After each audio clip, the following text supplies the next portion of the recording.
I bid you welcome. I am a little goblin who likes to do makeup, and today we're going to be doing an inspired look with relatively simple eyeshadow and big, bold, illuminated letters with lots of delicate details. So let's get into it. Now, I know this may not be super interesting to everybody, but I recently got a book from the thrift store. It's like a little workbook about illuminating letters and basically illuminating a letter or a page of a book is a practice that started in the Middle Ages or Renaissance era, and I did not expect it to be so deeply tied in the Catholic or Christian religion, but it does make sense for the time, as the majority of people that could afford something like that were Catholic priests, bishops, and things of that nature. And illuminating a letter or a page in a book involves taking different colored inks, gold leaves, and stuff of that nature, and highlighting the letter itself, or like all around it will be different floral designs. Now, there are 6 different types of illuminating letters mentioned in this little workbook that I got. And the first one is insular, or insular. 2 of the defining characteristics that helped, discover and point out which writings were insular letterings and which weren't are things like how the parchment is treated, allowing the ink to be seeped in and give the color a more suede-like or soft appearance. I believe it was usually made out of some type of leather back then as well. And the letters that were scripted to it are surrounded by interlaces and motifs. The interlacings being a defining feature of the IL of this time. It also includes highly stylized depictions of both humans and animals, as well as mythological creatures around the letters and on the page. That is another defining feature of insular. I really enjoy this style. Oh, I hope I'm not leaning too far to the left here. And insular is different in the fact that instead of just illuminating the first letter of the word, it continues on and it will shrink down the page as it goes on to normal lettering. And I think that that is a really cool detail that they did for this one. And by doing so with these letters in these documents, it helped to discern the insular era as its own and discern these manuscripts from others that might be older or younger, as it didn't as it didn't contain the same type of illuminating letters as these ones did. And the next type that we have is the Carolingian. It is aptly named after the Carolingian dynasty that was in power right around the time that Charlemagne became king, way back in 768. Which is a very, very long time ago if you think about it. And manuscripts around this time focused less on the ornate designs themselves and more on like an entire show of scene. Whereas it will depict scenes of like a whole group of people being surrounded by angels underneath a letter or interlaced with the lettering design itself. You can see the shift of each type of illuminated letters being changed because of the time period and the times around it. Maybe they didn't have as much access to gold or certain like pigments and things of that nature, because as you'll see down the line, there are certain styles where there won't be a lot of color, and then all of a sudden there'll be a resurgence of color in these illuminated letters. And I think they're all super pretty, hence why I'm doing an entire thing on my face here. Now, in researching a lot of these, Well, looking through both the Carolingian and the Insular, I love seeing the different types of craftsmanship that shine through based off of like the time period, the things they had going on, the resources they had at hand. But you can definitely tell that these people put a lot of time and care into what they were working on. The third style that we are going to go into is the Ottonian, named after the Ottonian dynasty, and it lasted way longer than the dynasty itself, heading off into the 11th century, which is an insane amount of time.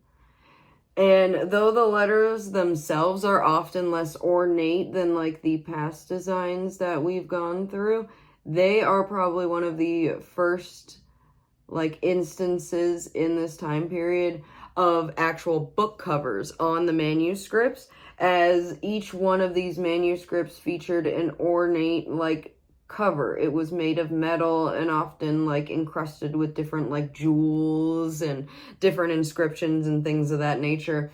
And like these busy designs for the boxes are kind of like the staple for that era of illuminated letters.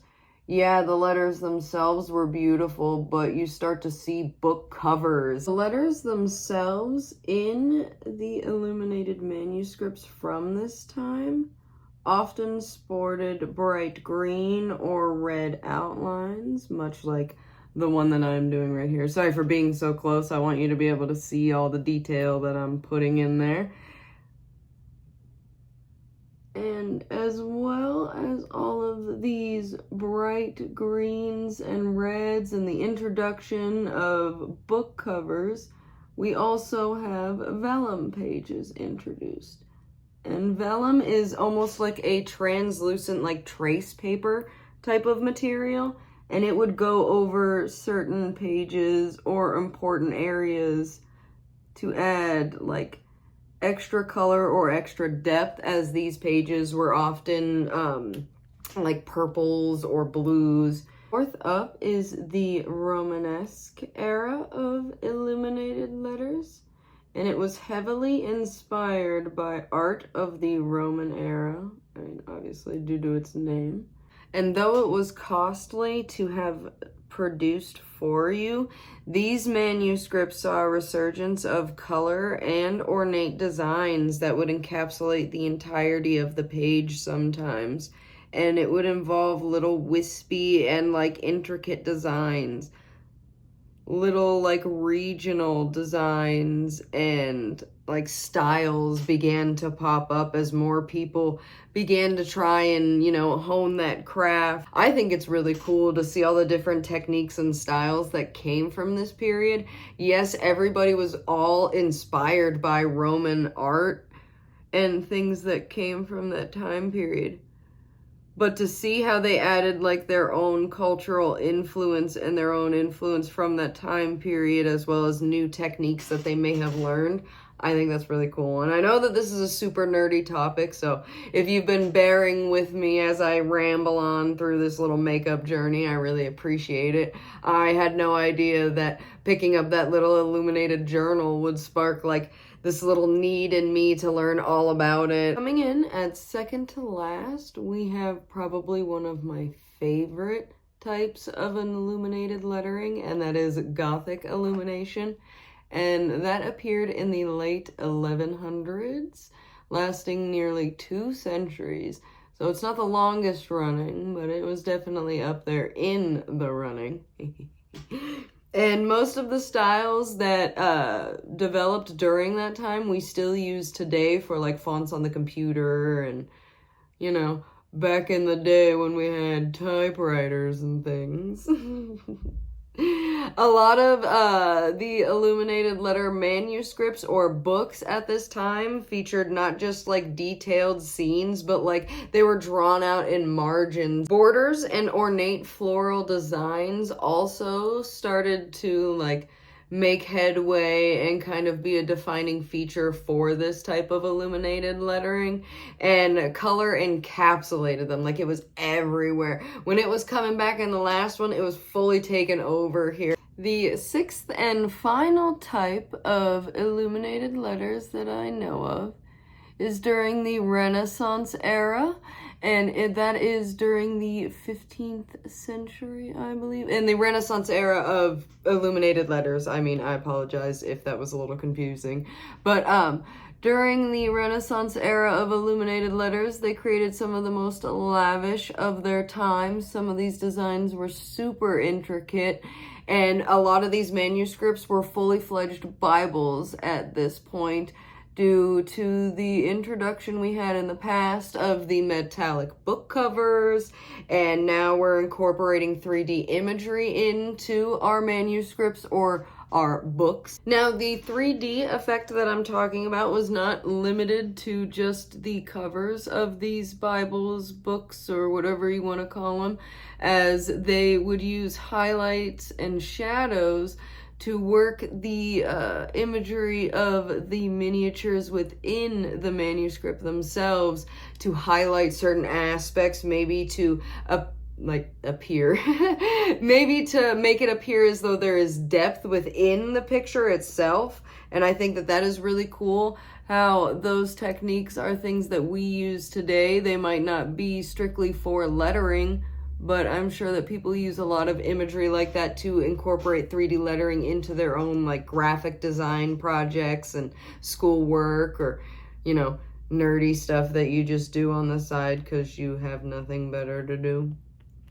There weren't a lot of depictions of animals, though there was a lot of humans depicted during this time, and a lot of the times they were nude to try and showcase like the artists' knowledge and capability of drawing the human form. Imagine you get a Bible and you're super excited about it, and it's like the only book that's in your house, and at the same time your uncle comes home and he's like, oh hey, by the way, I'm on page 3, and you scroll and it's a likeness of him just in the nude. Unfortunately, this is the final era of illuminated letters en masse, as it just kind of phased out of necessity, style. Things were just produced largely now, and they didn't have the capability or the want to do these big illuminated letters on the pages. I'm sure it was extremely costly. Those are the 6 different types of illuminated letters that I've learned about. I'll have to do a little bit more research maybe on my trip back home and see if there are any other types that they didn't talk about in the book. And after doing all that research, I'm still not entirely sure what this design would fall under, so you'll have to let me know in the comments down below what type you think this little witch look would be. And I'm going to throw on some lashes here and contemplate adding a little bit of white in there to kind of make it more legible, and maybe add a few more wispies with my thinner liner pen. And we'll be back here in a few minutes with the final look, and we'll show it off. This is it. This is the final look for my little Witchy Script makeup. If I'm being completely honest with you, I'm not like super 100% happy with it. I wish that I had made it a little bit smaller so you could completely read all of Witch when I'm like looking forward. But it still looks really cool, and I enjoy how the design looks even from afar with the white in it now. It's very bold and eye-catching, at least I think so, in my humble goblin opinion. But I did have a lot of fun chatting with you guys about illuminating letters, and if you know a thing or two about it, let me know in the comments if you have a favorite type of illuminating letters, or maybe you learned something new and now you're gonna go research down the little rabbit hole like I did. But I've got my makeup paired with my big old witchy hat up here, my Cast Collective earrings and lace necklace, all together with my little romper here and mini skirt, little boots here. I am packing for my trip back home, so a lot of my clothes are packed up, so I'm kind of just whipping things together here right now as I scrounge for a last minute video before we leave. So be sure to subscribe if you want to see more looks like this one.